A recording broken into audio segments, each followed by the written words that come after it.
Hey there shooters, Mike Seeklander here with Wilson Combat, and today I want to talk to you about the principles of dry fire.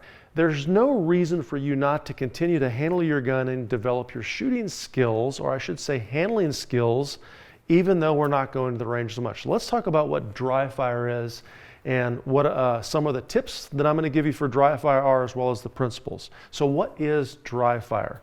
Dry fire is simply manipulating and pulling the trigger on your firearm with no live ammunition, okay? So hence the term dry fire. And of course, that's one of our primary safety rules that I want you to follow anytime you're handling a firearm and dry firing or training or doing whatever you're doing. You're ensuring that you know the status of your weapon at all times. So my personal rule is, in my dry fire area, there are no live weapons and no ammunition. I do not allow them in that training environment, because the second you do and you mix up, oops, this is a loaded magazine and this is an unloaded magazine, and I swap those two out and you load and make ready, you're going to end up with a hole in the wall or whatever else.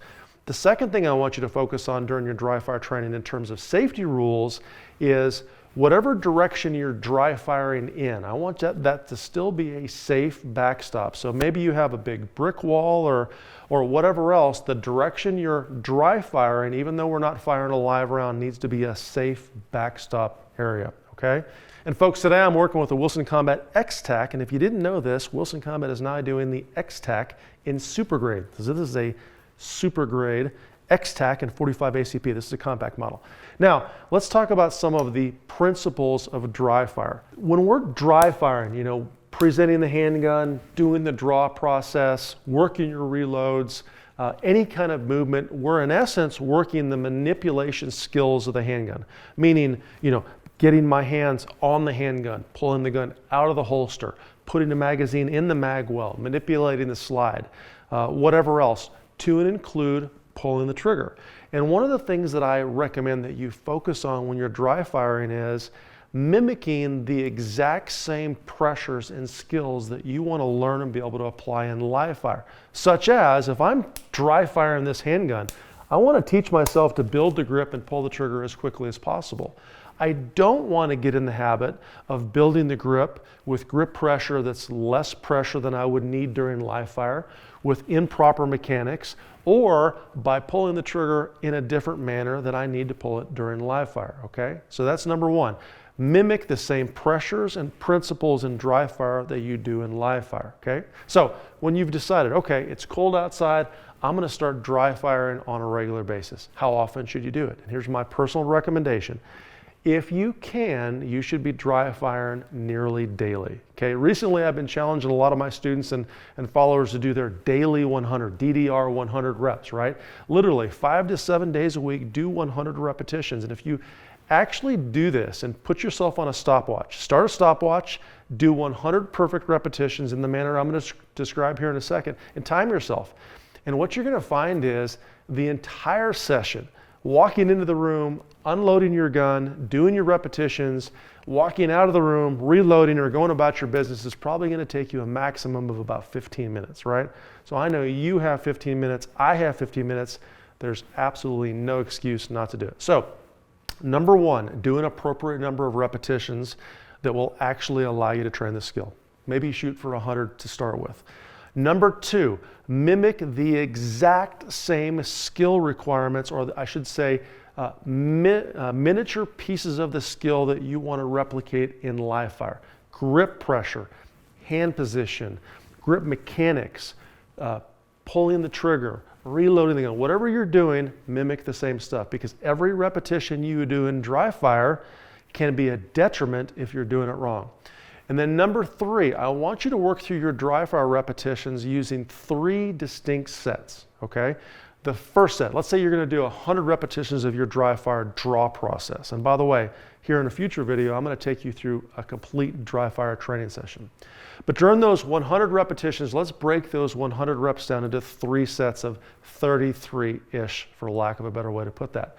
Your first 33 reps might be done at a pace where you're very deliberate in the technique. Let's say between 50 to 75% of what your maximum movement speed would be. Your entire goal in those 33 reps is to do them as perfectly as possible. You know, and when I say 33, it could be 35, it could be 32.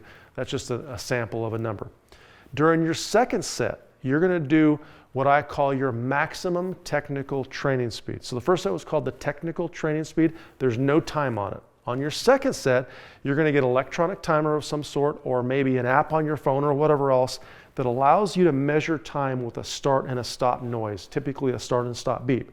So your maximum technical training speed, for example, for the draw process, might be 2 seconds. It takes you 2 seconds to draw the handgun and then dry fire a shot that you know would be a hit on the target, okay, to the second beep. So you're going to work the second set of 33, 34, 35 reps at your maximum technical training speed.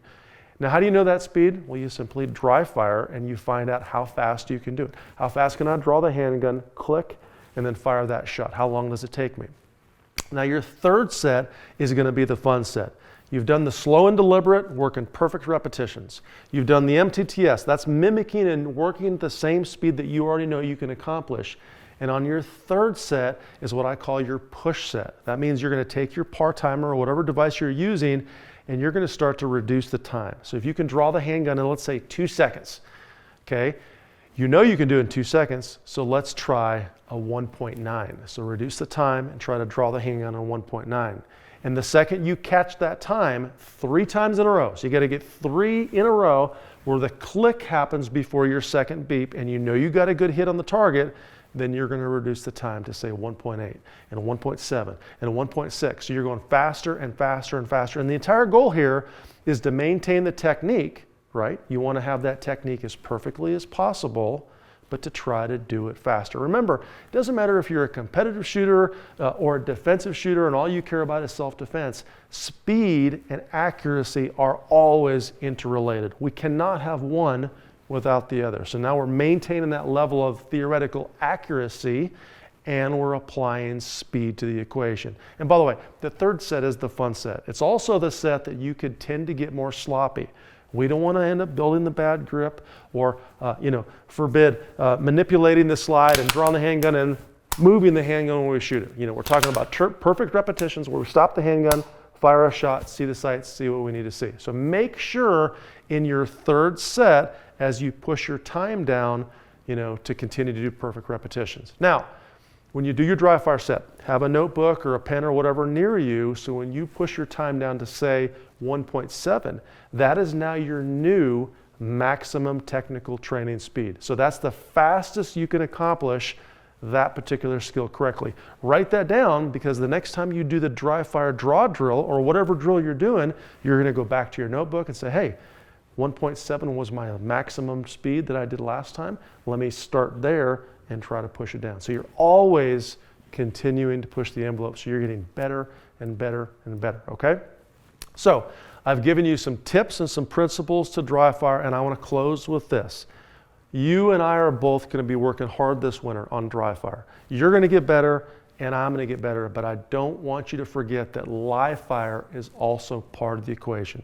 Because where dry fire ends, at the trigger click, or if you're working with a rifle, at the click of that, that press of that trigger, we have to take that skill and add it to the range now and learn how to control the recoil that happens next. So we got to tie our dry fire in with our live fire as well. But hey, get the gun, get your gear, go to your safe dry fire area, and put those reps in.